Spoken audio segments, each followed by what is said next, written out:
Welcome friends to a Salisbury Organist celebration. A celebration of what, I hear you ask? Well, of this channel gaining its first 4 million views overall. And how do I want to pay tribute to all of those 4 million viewers? Well, how about with music which every single one of us can relate to? This is music so beautiful, so emotional, yet so simple that it has been passed down through countless generations without ever having been written down. It could only be the music of folk songs.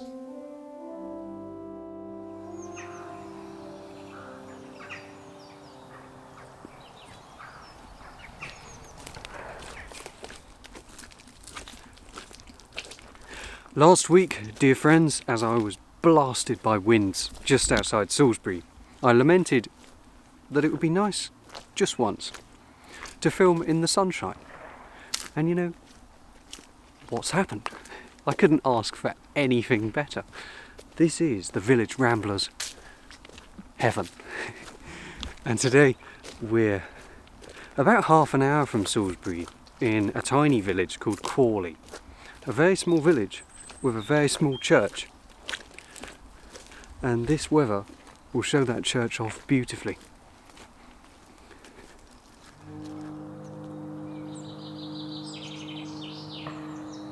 Here in England, we just love to talk about the weather. It's a topic we can all agree on, especially when it's raining. But this morning the sun is beaming down, painting beauty onto the fields and hedgerows and giving the birds something truly joyful to sing about. It's apt then that I've brought with me the music of the countryside, of rugged rural life. Music sung by labouring families for hundreds of years in communities just like this one. And my destination today is at the very centre of the village, its focal point for well over 9 centuries, St. Michael's Church.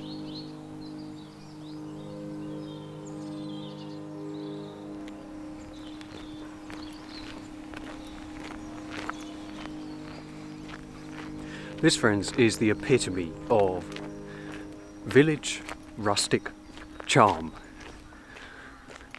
On this very shallow hill, we reach St. Michael's Church in Quarley. You know, I'm here to play music, but I hardly need to because the birds are doing the work for me. It's amazing.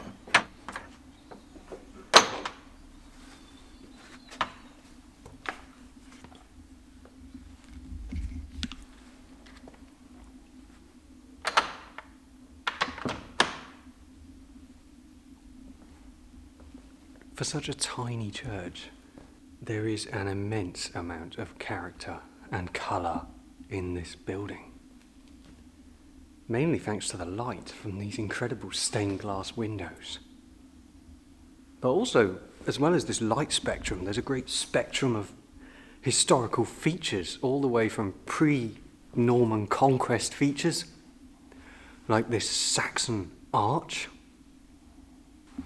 but then all the way to the life of the community nowadays. There's a little bookshelf here where presumably people can swap their books.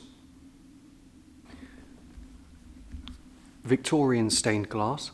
Interestingly, when this window was installed, they actually had to remove the bell tower because it became structurally unsafe. That was in 1879.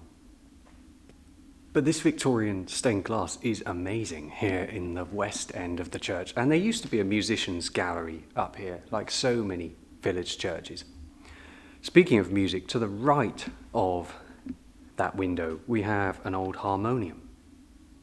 We've seen plenty of these. They're very common in village churches. They have reeds in them rather than pipes. And apparently this was put here when an old organ in this church broke down. But now it's quite a nice decorative feature. I'm glad they've left it here. Apparently, back in the 19th century, the organist was actually paid to learn how to play that. But as we move into the chancel, which is just the most beautiful and stunning space and very atmospheric, we have choir stalls. Tiny choir stalls in this tiny, quaint church. And to their left, we have a very charming church organ. I think this might well be the smallest pipe organ I've ever seen on this channel, actually. I think perhaps the word cute could be used to describe this instrument. Let's take a look. Before we do, actually, here in the vestry, we have the bell ropes. I mentioned that the bell tower was removed, and now the bells are just outside the church, and they're rung from in here. I wonder if you've ever seen that feature before. Quite extraordinary and very quirky, very characterful. And from here you can see the back of the pipe organ. It's clearly showing signs of age because these pipes are bending out slightly. Those are the wooden pipes with stoppers at the top. And then there are metal pipes. It's a very basic specification. And I can see here we've only got 2 stops. That's a first, actually, on this channel. I've never seen an organ with just 2 stops. I wonder if it was built like this, or whether perhaps it's a part of a larger instrument which was taken away and turned into its own organ specifically for this church. I suppose we'll never know, because it doesn't have a builder's name and there isn't very much information about it. All we have is an open diapason, which is these lovely tarnished metal pipes here. And then to the left, a gamba, which is a kind of stringy sound, and it's a slightly quieter version. So the organ is really only loud or soft. However, I would suspect there isn't that much variation in volume because there's no swell box. Normally those bagpipes, those wooden ones, would be inside the swell box. And then when you close the shutters on the swell box, it makes the organ much softer. Whereas, as you can see down here, the pedal has been removed and the swell box has been removed as well. So we really only have loud or slightly less loud. Which begs the question, how do you create variety on an instrument as small as this one? I'm here to play folk music, which largely relies on melody, doesn't it? We all know amazing ancient folk songs. We don't know where they came from. We don't know where we first heard them, but we all know them. And I think melody is extremely important, and so you don't need a huge instrument. You know, this one might be better, actually.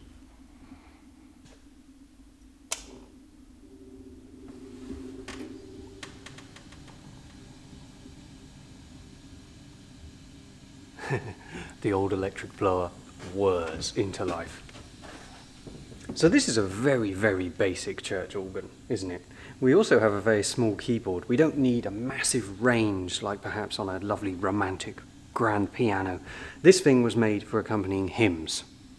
And humans can't sing that high or that low, so you don't need that much range. In fact, you can see where humans can sing because the middle of the keyboard is slightly faded from many thousands of fingers running over it. And because the organ's meant for accompanying hymns, there also isn't a huge variety in colour here. We only have the 2 stops. Before we get onto those, what doesn't this organ have? Yes, it does not have a pedal board. That makes things slightly trickier, especially for someone like me who's never had a piano lesson. I'm used to using my feet. My feet help me out. When I'm playing with my feet, it relieves my hands of some of the work. That allows me to play more smoothly. And if you're accompanying hymns in a church like this one, smooth or legato playing is essential. Because people tend to sing quite smoothly and then take a breath, don't they? So if you're wanting to support them, then play as smoothly as you can. But that's hard when you can only play with your hands. You have to do something called finger substitution, which is where 2 different fingers play on the same note. One takes over from the other. and that allows you to play more smoothly. Finger substitution, and we're going to need lots of that here.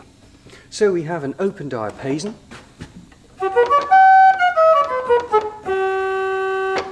That's a familiar tone. We also have a gamba. If I play the same passage, I think this gamba could work quite well as a solo.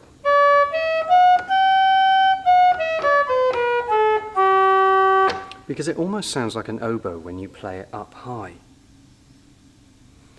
You can use the open diapason for a thicker harmony sound. Or just play the bass.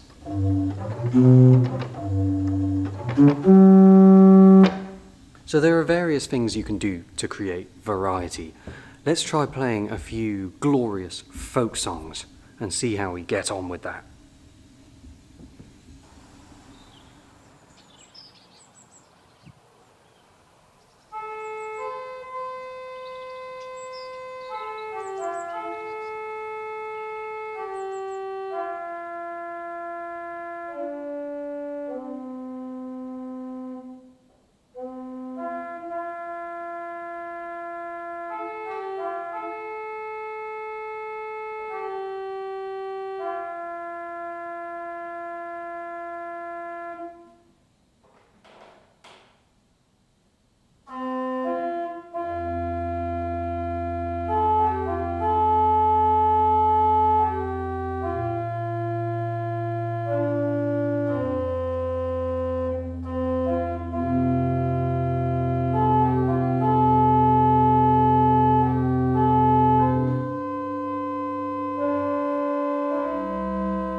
Amazing Grace is exactly the kind of music this organ was made for.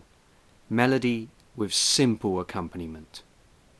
I created variety by starting with a solo played on the gamba stop, and then I built up the musical layers gradually, adding bass first, and then in the later verses 4-part chords. If you're an organist playing a very small organ at church, then this approach is a great way of keeping the music interesting. At one stage I also swapped the two stops over by pushing one in and pulling out the other. This silences the wooden gamba pipes at the back, hence the term stop, and brings the metal open diapason into play.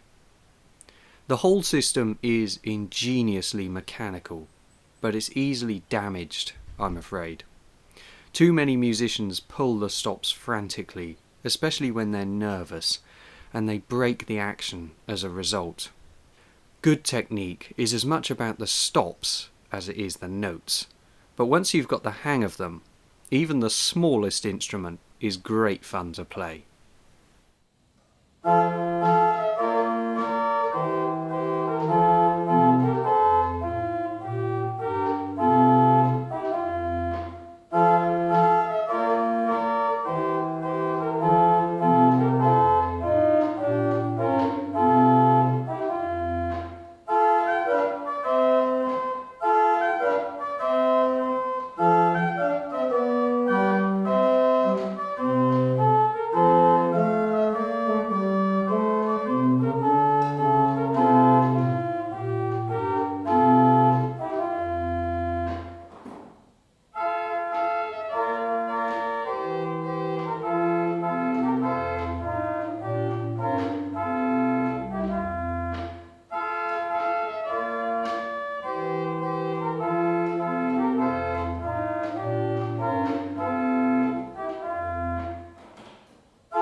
Country Gardens is a very old melody, but it was only made famous after being written down and recorded in the 20th century.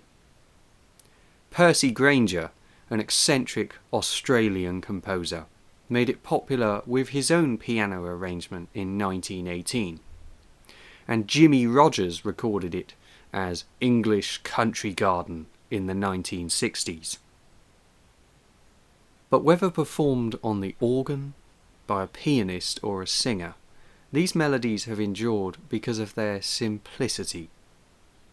The art of creating something beautifully simple is incredibly hard to achieve, and perhaps that's why these tunes have no known composers. Instead, they were passed down through countless generations, evolving as they went. Whether happy or sad, the world's greatest melodies are as simple as they are beautiful.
Blow the Wind Southerly from St Michael's Church in Quarley. You know, there's an amazing link between our folk songs and our village churches. Yes, some of those tunes were turned into hymns like Amazing Grace, but the link goes deeper than that.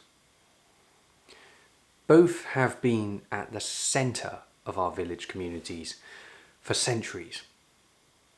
But also they've both evolved over time to reach a kind of state of perfection that we see and hear today. At St Michael's Church there are Victorian elements, Anglo-Saxon elements, Norman sections and much more modern parts.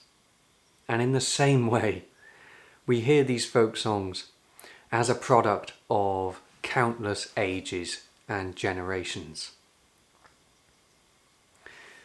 The least you could do, please, while you're watching this, is to click on the subscribe button underneath this video. It's completely free to do, but it really, really helps me out.